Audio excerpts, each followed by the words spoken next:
is Sarah Painter, and I am applying for Made for Math. I would like to tell you a little bit about me.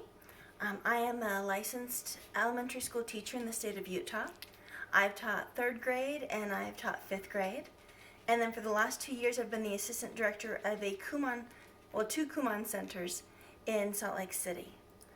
And so why I would like to apply for Made for Math is I really like that you're algebra focused, or you originally started with algebra. I love algebra. It's the language my brain would like to communicate in. I do like all forms of math. I love that this would be just math tutoring. Also that you are on Zoom would give me the freedom to be able to work from wherever I have internet. And then also why I am awesome. Why I am awesome. When I was an elementary school teacher, I did have multiple parents come and tell me that their children being in my classroom, it was the first time in years that they hadn't had to fight with their child to have them come to school. They no longer had that fight every morning because their child liked to be in my classroom. I had a similar experience working for Kumon. When I'd be doing parent conferences, I had parents tell me that their child was continuing to attend Kumon because their child liked to specifically work with me. So I'm funny, kids like me, I am goofy and enthusiastic, and I love math, and I'm determined that they're going to love it too. So I'd like to teach a little lesson on adding like terms. Over here I've got we're going to start over here. So I have got Joe and Pam. Joe has 5 quarters and 4 dimes. Pam has 1 quarter and 4 dimes. Now, I do not want you to tell me how much money they have, but I need to know how many coins they have. So the easiest thing, I know what you want to do, is you want to just go ahead and put all the quarters in one pile and all the dimes in one pile, because I want to know how many quarters and how many dimes. I misspoke when I said how many coins. So all together, they have 6 quarters and 8 dimes. Now in your math book, what that is going to look like, come over here, I've got Joe had 5 quarters and he had 4 dimes. Pam had 1 quarter and 4 dimes. So what we're going to look for is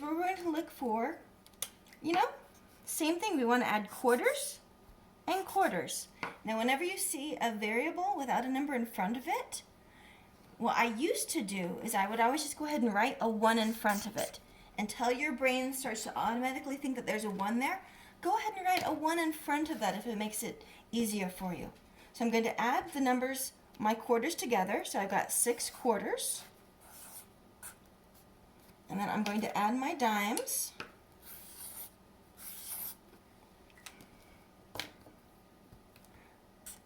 So together, not 4, Sarah, 8. So together they have 6 quarters and 8 dimes. Now, but you don't normally see Q's and D's in your math books. What you're going to see is X's and Y's. And a lot of my students get really stuck on what is the X. The X is just instead of a box. It's instead of a Q. So we may not know if they have dimes or quarters. They have something. And if we don't know what it is, we're just going to put an X in place of saying something. But they might have 2 different somethings. So we're going to use an X and a Y. Now, it could be anything that we use. It could be emojis. But in your math books, it's boring X's and Y's. Okay, so here's another math problem.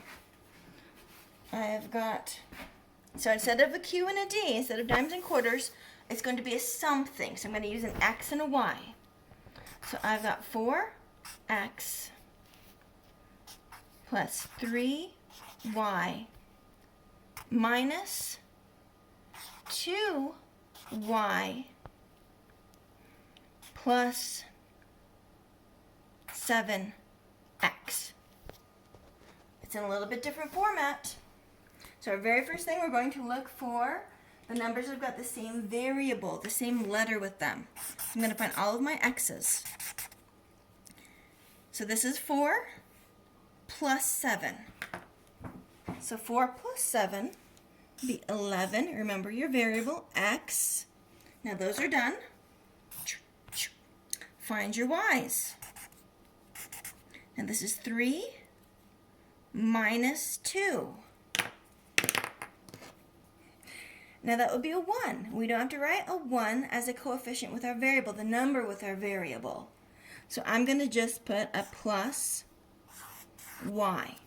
But it's not wrong if you put that 1 there. It's just not the simplest way to write it. Now we're not going to solve these because there isn't an equal sign.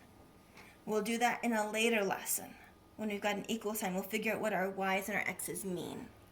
So for now, that's how to add like terms. Thank you.